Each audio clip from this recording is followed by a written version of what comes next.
இயேசுவே என் மேல் மனம் இறங்கும். சிலுவையில் தொங்கும் இயேசுவே என்னை மன்னித்தருளும்.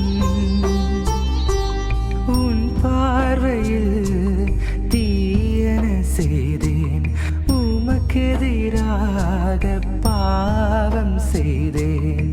என் பாவங்கள் என் கண்முன் நிற்கின்றன.